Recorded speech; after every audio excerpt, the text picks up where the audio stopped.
Growth का model इतना ज़्यादा ट्रांसपेरेंट है कि एक आम औरत जो कि पापड़ रोलर है वो ज्वाइन करती है, उसको भी उसी हिस्से से उसी प्रोसेस से होकर गुजरना पड़ता है और धीरे धीरे वो अलग अलग डिपार्टमेंट से जब होकर गुजरती है तो वो एक ब्रांच की संचालिका भी बन जाती है। संचालिका मतलब एक प्रॉफिट सेंटर हेड बन जाती है वो एक ब्रांच की, जिस प्रकार इस समय पूरे देश में इनकी ब्रांचेस बन गई है। और वही संचालिकाओं में से मिलकर कुछ लोग आगे निकलते हैं जो कि इनका हेड ऑफिस यानी कि कॉर्पोरेट ऑफिस मुंबई में है जो पूरे देश को इनका गवर्न करता है। वहां पे 21 मेंबर की इन्होंने कमेटी बनाई है। वो कमेटी मिलके इस पूरे व्यापार को देश में चलाता है, यानी कि कोई एक आदमी नहीं है जो इस धंधे को चलाएगा। वो 21 मेंबर कमेटी है इन्हीं सारी औरतों की। तो ये औरतों के द्वारा औरतों के लिए चलाया गया एक व्यापार है। और क्योंकि कोऑपरेटिव मूवमेंट है तो 21 औरतें मिलकर के कंबाइंड डिसीजन लेती है, तो वहां पे कोई घपला या अपने पर्सनल बेनिफिट जैसी बात रही नहीं जाती है।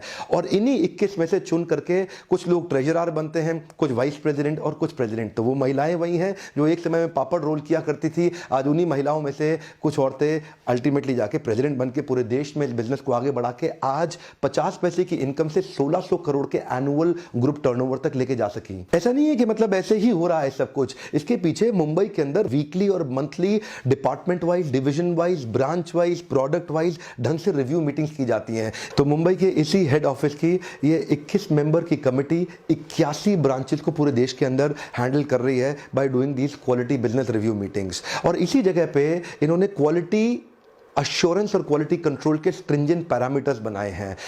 ब्रांच वाइज एक टीम ऐसी बनाई गई है क्वालिटी कंट्रोल की, जहां से संचालिका कुछ महिलाओं को हर रोज किसी ना किसी के घर भेजती है चेक करने के लिए क्या वो घर में पापड़ रोल करते वक्त वो महिला सारे स्टैंडर्ड्स को प्रैक्टिस कर रही है कि नहीं कर रही है। और वहां पे जाके वो अचानक उसके हाथ, उसके नाखून, काम करने का तरीका, उसका तेल, तो सब कुछ जाके चेक करती हैं। क्वालिटी कंट्रोल इतना अच्छा, इसी के कारण कश्मीर से कन्याकुमारी तक पापड़ का टेस्ट एक जैसा ही आ रहा है। ये जो इनको इतनी ऑर्गेनिक पब्लिसिटी मिलनी शुरू हो गई थी ना मैसिव एडवर्टीजमेंट से पहले, उसके पीछे इनके एसओपीज के मॉडल हैं। ये एसओपी मतलब जो होता है ना स्टैंडर्ड ऑपरेटिंग प्रोसीजर, मैं कई वीडियोस में बात करता हूं, उसको ये अपनी भाषा में बोलते हैं प्रतिज्ञा पत्र। इस प्रतिज्ञा पत्र के अंदर सारे रूल्स, रेगुलेशन और इंफॉर्मेशन बाखूबी दिए जाते हैं, जहां पे हर एक महिला पहले उसको साइन करती है, उसको अध्ययन करती है, उसको ट्रेनिंग दी जाती है और उसके बाद वो काम शुरू करती है। तो इस कोऑपरेटिव मूवमेंट ने धीरे धीरे एक कॉमन पर्पस के लिए बड़ी कम्युनिटी बिल्ड करनी शुरू करी, जिसमें एक आदमी दूसरे को और दूसरा चौथे को और चौथा 16वें को जोड़ता चला गया। इनका सारा फोकस मशीन्स बिल्ड करने पे नहीं था, मैन पावर को